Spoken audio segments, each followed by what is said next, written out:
నమస్తే, welcome to south west. సొంత వైద్యం మంచిది కాదు, డాక్టర్ ప్రిస్క్రిప్షన్ లేకుండా కొన్ని రకాల మెడిసిన్స్ని మన ఇష్టం వచ్చినట్టు వాడొద్దని చెప్పేసి పదే పదే చెప్తూ ఉంటారు మెడికల్ ఎక్స్పర్ట్స్. అయితే మన దేశంలో డాక్టర్లే, ముఖ్యంగా ప్రైవేట్ మెడికల్ ఫీల్డ్లో ఉన్న వాళ్ళు ఎవ్రీ ఇయర్ 50 కోట్ల కంటే ఎక్కువగా యాంటీబయాటిక్స్ రాస్తున్నారట. దీనివల్ల ప్రపంచవ్యాప్తంగా దావానలంలా వ్యాపిస్తున్న యాంటీ మైక్రోబియల్ రెసిస్టెన్స్, ఈ సమస్యకు మన దేశమే ప్రధాన కేంద్రంగా అవుతోందని ఇటీవల జరిగిన ఒక అధ్యయనం హెచ్చరిస్తోంది. పిల్లల విరేచనాల విషయంలో ఇది మరింత ఆందోళనకరం. ఎందుకంటే పిల్లల్లో కలిగే విరేచనాలు ఎక్కువగా వైరల్ నేచర్లో ఉంటాయి. వైరల్ ఇన్ఫెక్షన్లకు యాంటీబయాటిక్స్ అవసరం ఉండదు.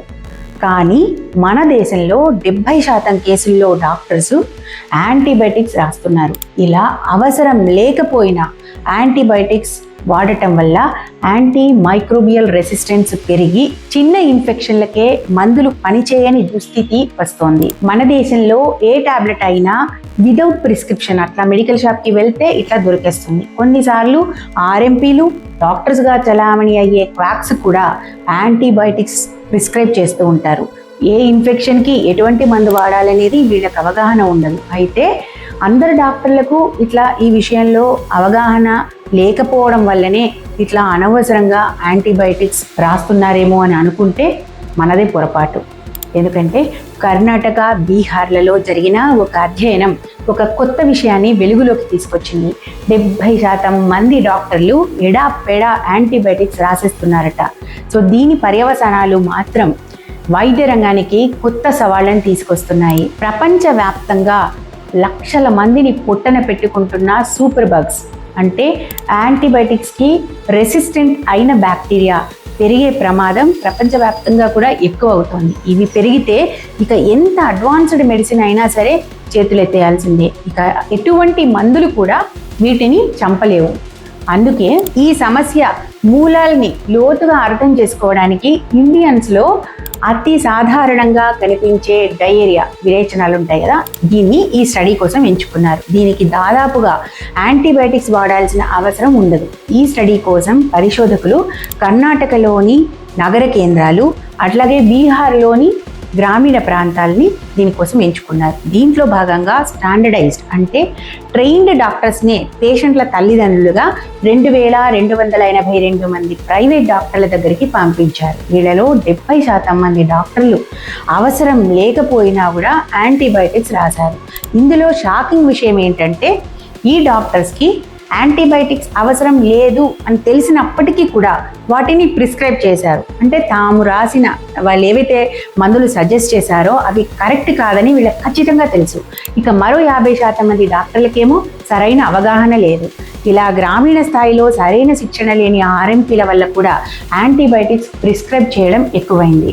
అయితే ఆర్ఎంపీలకు అవగాహన కలిగించినప్పటికీ కూడా యాంటీబయాటిక్ మిస్యూజ్ కేవలం 6% మాత్రమే తగ్గుతుంది.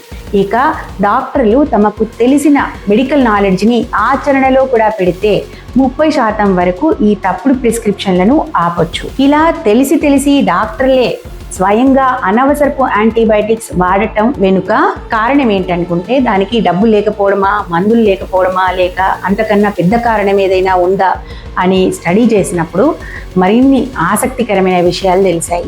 సో స్ట్రాంగ్ మెడిసిన్ ఇస్తే తప్ప పేషెంట్స్ డాక్టర్లను నమ్మడం లేదని చాలామంది డాక్టర్స్ అంటున్నారు.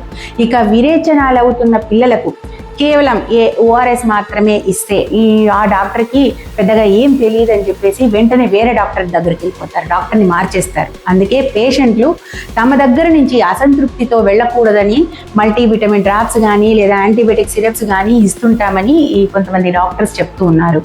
నిజానికి చాలామంది పేషెంట్ల తల్లిదండ్రులు కానీ యాంటీబయాటిక్స్ ఎక్కువగా ఎవరైతే రాయరో అట్లాంటి డాక్టర్లనే ఇష్టపడతారు, అలాంటి డాక్టర్స్నే నమ్ముతారు. విరేచనలకు ఓఆర్ఎస్ కానీ జింక్ మాత్రం, ఈ 2 మాత్రమే ఇస్తే హ్యాపీ అవుతారు. గంపెడు మందులు ఇచ్చే డాక్టర్ల కన్నా మంచి మాటతో చిరునవ్వుతో ట్రీట్ చేసే వాళ్ళని ఎంచుకుంటారని 1100 మందిపై చేసిన సర్వేలో తేలింది. ఇంకొక ముఖ్యమైన విషయం ఏంటంటే ఈ వాంతులు, విరేచనాల వంటివి అయినప్పుడు 1/3 ఆఫ్ పేరెంట్స్ ఫార్మసీకి వెళ్ళి, అంటే డాక్టర్ దగ్గరికి వెళ్ళకుండా ఫార్మసీకి, మెడికల్ షాప్కి వెళ్ళి మందులు అడిగి తెచ్చేసుకుంటుంటారు.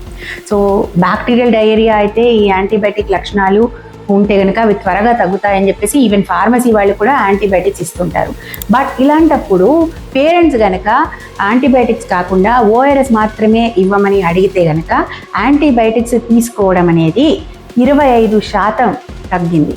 సో స్ట్రాంగ్ మెడిసిన్స్ కావాలని యాంటీబయాటిక్స్ అడగకుండా డాక్టర్లు చెప్పినట్టుగా అట్లా కేవలం ఓఆర్ఎస్ మాత్రమే వాళ్ళు వాడితే యాంటీబయాటిక్స్ ప్రిస్క్రైబ్ చేయడం కూడా దాదాపుగా 17% తగ్గిందని చెప్పేసి గతంలో అనేక స్టడీస్ స్పష్టం చేశాయి. కాబట్టి మందుల కొరత కానీ అట్లాగే డబ్బులు లేకపోవడం కానీ ఈ సమస్య పెరగడానికి కారణం కానే కాదు. కేవలం మైండ్ సెట్టే అసలు సమస్య. సో పేషెంట్ల విషయంలో డాక్టర్లకు ఉన్న భయం పోతే సగం సమస్య తగ్గినట్టే. ఇక డాక్టర్లు తమ మెడికల్ నాలెడ్జీని ప్రాక్టీస్లో పెట్టకపోవడం, అట్లాగే పేషెంట్ ఎక్స్పెక్టేషన్స్ని తప్పుగా అర్థం చేసుకోవడం, పేషెంట్లను పోగొట్టుకుంటామేమో అనే భయం, ఇవన్నీ కలిసి అనవసరంగా యాంటీబయాటిక్స్ ప్రిస్క్రిప్షన్లు. సో తద్వారా ఏమవుతుంది, సూపర్ బగ్స్ పెరిగే రిస్క్. సో మన దేశంలో ఈ సమస్యను ట్యాకిల్ చేయాలంటే ఒకవైపు ఫార్మసీలలో మందులు కొనే పేషెంట్లకు అవగాహన పెరగాలి, ఇంకోవైపు డాక్టర్లకు కూడా చిత్తశుద్ధి పెరగాలి. లేకపోతే యాంటీబయాటిక్స్ మనకు రక్షణగా నిలబడలేని కాలం ఎంతో దూరంలో ఉండదు. సో మీ ఆరోగ్యం గురించి అప్రమత్తం చేసే ఇలాంటి మరిన్ని వీడియోల కోసం సౌత్ ఫస్ట్ ఛానల్ని సబ్స్క్రైబ్ చేయండి. ఈ వీడియో మీకు నచ్చినట్టయితే లైక్ చేసి షేర్ చేయడం మర్చిపోకండి. నమస్తే.